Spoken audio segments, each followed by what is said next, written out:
Manufacturing. I'm here at HITS in Dallas 2016 with one of the instructors, Cameron Ford. Cameron, can you tell me just a little bit about your background and your training? I've been working dogs for the past 21 years, both in military and law enforcement, first with military, then moved into law enforcement, as well as in the contracting world. Okay. Hey, you also have a sports background as well, too. Correct. I also did Schützen for a number of years in the early 2000s. Okay, so you're here teaching what class? I'm teaching a class called Canine Learning and Clear Communication, and that class basically covers the scientific approach to actually how animals learn and how we can best communicate to the animals using the scientific approach and methodology.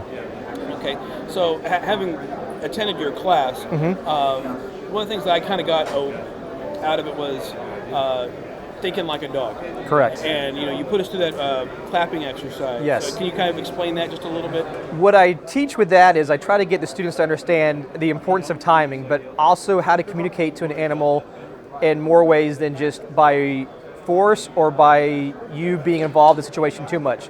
You give so many options, and those options are limited, which allows the animal to make a correct option or a quick decision faster. Okay, so what are some of the things that you see handlers making the most mistakes at? So what's like the most common one? The most common one is handlers get involved too quickly in the dog without letting the dog learn.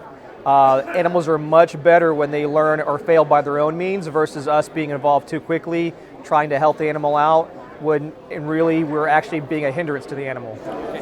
So if you were an agency looking for a trainer, what would be some of the traits that you would want to have prior to selecting one?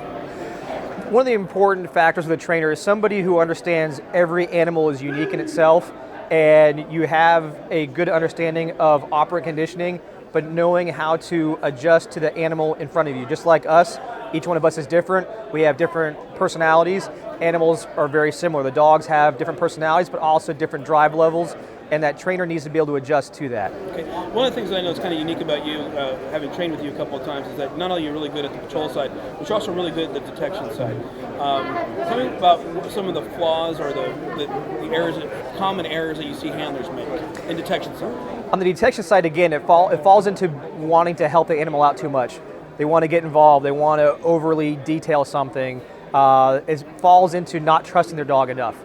Instead of giving the animal, the dog, a chance to work it out, figure it out, they want to jump right in. And by doing that, you're now having that dog look to you as an information source versus the environment where the odor exists. If there was, let's say, one book that you could think of that any handler should be reading, what would that be? Honestly, it wouldn't necessarily be one book, but a subject matter would be classical conditioning or operant conditioning. Understanding operant conditioning, how that system is approached, the four-pronged method to that, which is your positive reinforcement, your positive punishment, negative reinforcement, negative punishment. Understanding that and that sequence of how that works will make you far better as a handler and a trainer. Not the toughest question in the world, but what is your favorite breed of dog? It's a tough one. I would go with the Malinois only because they're the most well-rounded right now as far as what's out there for the breed.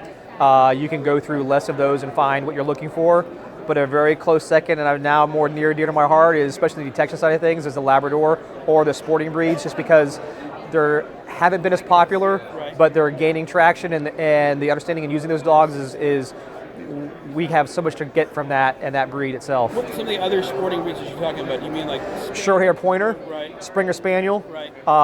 Those are Springer Spaniel especially are used quite extensively in Europe, but haven't been embraced here in the States as much yet. And with the high demand that's existing, it's going to be a breed that's going to need to be looked at, as well as any of the pointing breeds, because they have the same characteristics that we look for in a dog with high prey drive and willingness to search and hunt. So if somebody want to get a hold of you in order to host a class with your training, how would they do so? You can do so through my email, which is cpf2137@gmail.com, or you can contact the company I work for, Cobra Canine, and they can get a hold of me or schedule the instruction through them as well. All right, well, thank you very much for your time, Cameron. It's always good talking to you. Good talking to you too. All right, thank you.